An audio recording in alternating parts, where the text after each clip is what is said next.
ಪ್ರಥಮ ಆಂಗ್ಲೋ ಮೈಸೂರು ಯುದ್ಧ ಅಂತ್ಯಗೊಳಿಸಿದ ಒಪ್ಪಂದ ಯಾವುದು? ಅದು ಸರಿಯಾದ ಉತ್ತರ ಮದ್ರಾಸ್. ಎರಡನೇ ಆಂಗ್ಲೋ ಮೈಸೂರು ಯುದ್ಧ ಮಂಗಳೂರು ಒಪ್ಪಂದಕ್ಕೆ ಕೊನೆಗೊಳ್ಳುತ್ತೆ. ಮೂರನೇ ಆಂಗ್ಲೋ ಮೈಸೂರು ಯುದ್ಧ ಶ್ರೀರಂಗಪಟ್ಟಣ ಒಪ್ಪಂದದೊಂದಿಗೆ ಕೊನೆಗೊಳ್ಳುತ್ತೆ. ಸೂರತ್ ಒಪ್ಪಂದಕ್ಕೆ ಸಹಿ ಹಾಕಿದ ಪೇಶ್ವೆ ಯಾರು ಅಂದಾಗ ಇಲ್ಲಿ ರಘುನಾಥ ರಾವ್ ಬರ್ತಾನೆ, ಅಥವಾ ರಾಘವ್ ಅಂತ ಕರಿತೀವಿ.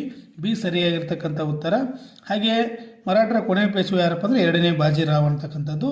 ಮೂರನೇ ಪ್ರಶ್ನೆಗೆ ಬರೋಣ. ಪ್ಲಾಸಿ ಕಳಗ ಯಾರ ನಡುವೆ ನಡೆಯಿತು ಅಂದಾಗ ಸರಿಯಾಗಿರ್ತಕ್ಕಂಥ ಉತ್ತರ ರಾಬರ್ಟ್ ಕ್ಲೈವ್ ಮತ್ತು ಸಿರಾಜುದ್ದೌಲ್ ಅಂತಕ್ಕಂಥದ್ದು. ಇನ್ನು ನಾಲ್ಕನೇ ಪ್ರಶ್ನೆ, ಬಕ್ಸಾರ್ ಕಾಳಗ ಜರುಗಿದ ವರ್ಷ ಯಾವುದಂದ್ರೆ 1764. 1757ರಲ್ಲಿ ಪ್ಲಾಸಿ ಕದನ ನಡೆಯುತ್ತೆ. 1765ರಲ್ಲಿ ದ್ವಿಮುಖ ಸರ್ಕಾರ ಪದ್ಧತಿ ಜಾರಿಗೆ ಬರುತ್ತೆ ಅಂತಕ್ಕಂಥದ್ದು. ಮಹಲ್ವಾರಿ ಪದ್ಧತಿಯನ್ನು ಜಾರಿಗೊಳಿಸಿದವರು ಯಾರಪ್ಪ ಅಂದರೆ ಹೋಲ್ಡ್ ಮೆಕ್ಯಾನ್ಸಿ ಅಂತಕ್ಕಂಥದ್ದು.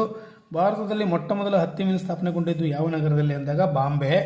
ವಸಾಹತುಶಾಹಿ ಕಾಲದ ಭಾರತದಲ್ಲಿ ಅಸ್ಪೃಶ್ಯ ಚಳವಳಿಯ ಪ್ರಮುಖ ನೇತಾರ ಡಾಕ್ಟರ್ BR ಅಂಬೇಡ್ಕರ್. ಸತಿಸಹಗಮನ ಪದ್ಧತಿ ನಿಷೇಧ ಕಾಯ್ದೆ ಜಾರಿಗೆ ಬಂದ ವರ್ಷ 1829. ಕ್ವಿಟ್ ಇಂಡಿಯಾ ಚಳವಳಿಯನ್ನು ಪ್ರಥಮವಾಗಿ ಆರಂಭಿಸಿದವರು ಯಾರು ಅಂದಾಗ ಮಹಾತ್ಮ ಗಾಂಧೀಜಿ. 1850 ಸ್ವಾತಂತ್ರ್ಯ ಸಂಗ್ರಾಮದಲ್ಲಿ ಮೊಟ್ಟ ಮೊದಲ ಸಂಘರ್ಷ ಎಲ್ಲಿ ನಡೆಯಿತು ಅಂದಾಗ ಅದು ಮೀರತ್ ಸರಿಯಾಗಿರ್ತಕ್ಕಂಥ ಉತ್ತರ.